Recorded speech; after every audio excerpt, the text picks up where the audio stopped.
I love hosting and having dinner parties, so this week I had some friends over for a shell-themed dinner party, and I made spaghetti alla vongole, seared scallops, shell cheese bites, chips and caviar, shell butter, a gem Caesar salad, filet and shrimp surf and turf, shell madeleines, and shell meringues. I got started making my pasta dough for my spaghetti alla vongole, also known as spaghetti and clams.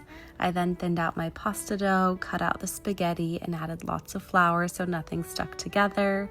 And then I made my shell butter, adding it to the molds and refrigerating those. I chopped up some chives and mixed that with butter for my scallops. I seared the scallops, then added the chive butter to some seashells with the scallops. Then I added my sea salt kettle chips, caviar, and creme fraiche. I rolled some Boursin cheese into a ball and baked my little seashells, and then formed the seashell cheese bites. And here are our appetizers. I then removed the shell butter from the molds, toasted some breadcrumbs, and started assembling the salad. I added on some Caesar dressing, the toasted breadcrumbs, Parmesan, and a little lemon juice. And here is our gem Caesar salad and shell butter. I then made some champagne cocktails in our shell glasses, which were so cute. And then I got everything prepped for the spaghetti alla vongole.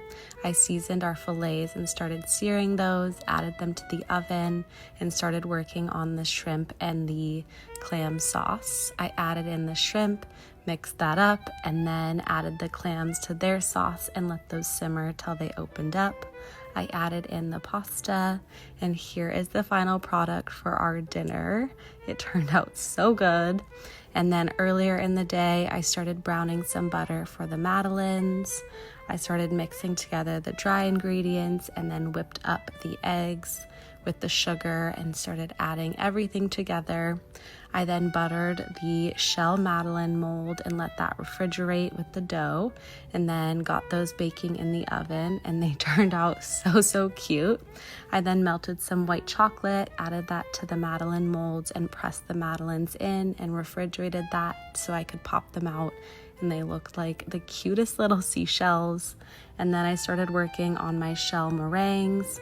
I piped the shells on the back of a half circle silicone mold and then baked those in the oven for a long time. And then I added some homemade whipped cream and raspberries to the shell meringues. And here is the final product for our desserts.